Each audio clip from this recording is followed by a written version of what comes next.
12 rounds, ding ding. Sick and tired of the whole damn thing. Yeah. Okay, Stick UFC 'em 249 has you officially know. been cancelled. I am Nick Atkin with South China Morning Post MMA, and I'm back with Mr. JHK, John Hyon-ko, over in Seoul, South Korea. John, give us your immediate reaction to this. What else did you expect? I was fully supportive of having 249 come through and give us some entertainment, but the brass, the top dogs at ESPN and Disney told Dana White, shut it down. What does Dana White do? He shuts it down because why? They have the power to do it. From what I heard, from what I saw, what they were reporting is that the governor of California actually called Disney and suggested that they rethink the idea of putting on a show at Tachi Palace in Central California, and they rethought what they and oh man, it just I feel like I'm frustrated for the fighters that have been preparing to put on a show because now it's just they just have to halt everything or basically continue their training camp. And some of these guys been in training camp for like 4 months, 5 months, which is insane. Yeah, let's think of Tony Ferguson, who thought he was fighting Khabib, and then it gets switched to Justin Gaethje. Now it's no one again.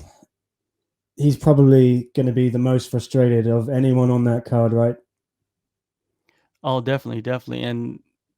But the silver lining to this is if they postpone or they did postpone it, so which means that he might not even have to fight Justin Gaethje. They could put the Khabib fight back on at a later date, and it all works out for everybody. It all works out for Khabib, Tony, the fans, the UFC. So later on down the line this year, we might see the fight that we've wanted to see for the last 5 years. Well, it works out for pretty much everybody, as you said, except Justin Gaethje. So what now for him? Um, I don't know. It puts him in the same place he was a week ago or a couple of days ago. He's in the same spot. He wants to fight Conor. I don't believe Conor wants to fight Gaethje. Conor will wait for the money fights, which is Masvidal, Diaz, or Khabib for the title, or anybody for the title. Um, but not Gaethje. Gaethje's gonna be left, and he's gonna probably end up fighting. I don't even know who he's gonna fight, to be honest with you. You might have to wait for until later on this year to actually get a fight lined up, unless somehow uh, he fights Dan Hooker. I feel like Dan Hooker, he's ranked number 5. Gaethje hasn't fought him yet. Maybe that's a fight that could happen. You never know, because Poirier and Hooker, they never actually signed any bout agreements, so you never know what can happen with that. The UFC might want to go a different direction and say, Gaethje, we're gonna line you up with Hooker. You guys can go on Fight Island and headline a fight night right there in a couple of weeks.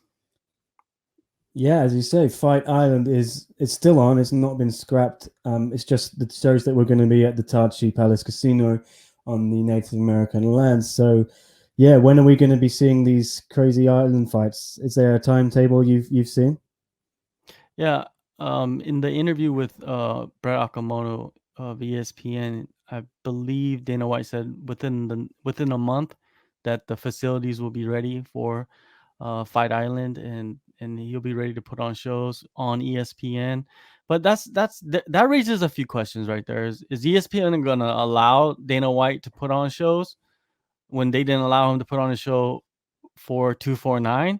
Also, what is the medical screening procedures for fighters and staff and coaches and whoever goes on that island? What are they going to do? Are they testing every single person when they get to the island? Are they quarantining them for 2 weeks, or and how are these fighters going to get prepared for fights under quarantine? Are you going to have facilities? It's going to be a big headache for the UFC, but it seems like Dana White is pushing through and he wants the big headache and just to put on the fights. But yeah, it's pretty insane, like Let's the see. concept of this island.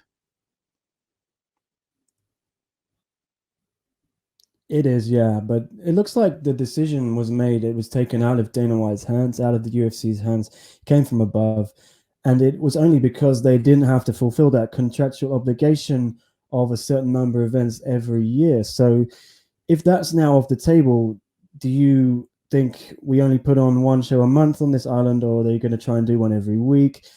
How do you see it playing out? They've got a lot of fighters who need money because that's how the UFC does things. Everyone's going to want to be fighting, but that creates more logistical headaches, right? As you were talking about. Yeah, Dana White, if he has his way, he's gonna put on fights every week on the island. He's gonna have people flying in every week, flying out every week. Maybe some fighters will stay for another couple of weeks because the island is so beautiful. We don't even know where this island is. We don't even know what the island looks like. It could be one of the greatest islands on earth. We have no idea. So it's it's just clouded with mystery. And every day, like you said, every day we find out something new, something changes. And within the next month, we're going to see something new. We're going to see some changes. We're going to see um, some big news, pop up from somewhere in the MMA world that's going to affect the shows happening on the island. And yes, I'll be pretty surprised if they do have a show within a month on an island, but I'm supportive of it if Dana White can pull it off and do it the right way with making it the safest environment for fighters, and the fighters are down to go there and fight and put on a show for the fans. I fully support that. Well, I don't know if you saw, but Joe Rogan was talking on his podcast. They were recording it with Brendan Schaub, and in the middle of that, his producer pulled up a tweet from Brett Okamoto saying UFC 249 has been cancelled. He gave his immediate reaction, and he was a bit relieved. He said, well, that saves me some thinking. Do you think there's going to be other staff members, not necessarily the fighters, because we all know they want to fight and they want the money, but the everyday staff on the UFC, the production crew, the camera people, referees, judges, everything like that? You think more people are going to be relieved? Joe Rogan, he's a special case.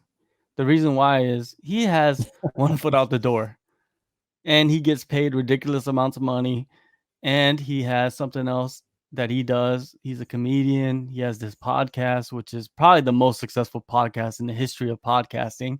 From what I've seen, he's making like $30 million a year, which is insane to think that you could just sit there and talk into a microphone and get paid that much. But a bit more than us, yeah. yeah, a little bit more, and this Joe Rogan's a special case. The other staff members, they're very loyal. I see like the UFC staff being very loyal to Dana White, and Dana White's probably gonna do his best to create the best environment for them, and they're gonna go. And John Anik, he already said he's gonna go. If the fighters are going, the other commentators are gonna go. I don't see Joe Rogan going. No matter what you do, no matter what kind of safe environment you create, Joe Rogan's not gonna go. He's not gonna risk it. He doesn't even fly internationally. So if you're gonna go on an island, that's a long flight. He's not gonna fly there. Dana White can say whatever he wants, but Joe Rogan's not gonna be there.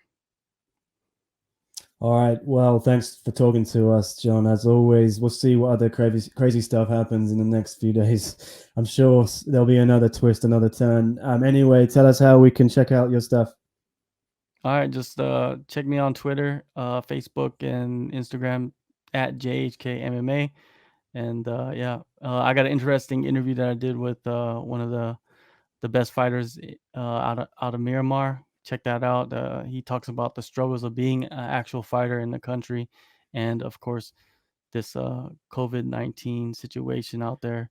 So go to YouTube, type in Kumite TV, and you can find all that. Thank you so much for having me, Nick. Anytime. See you again soon. Cheers.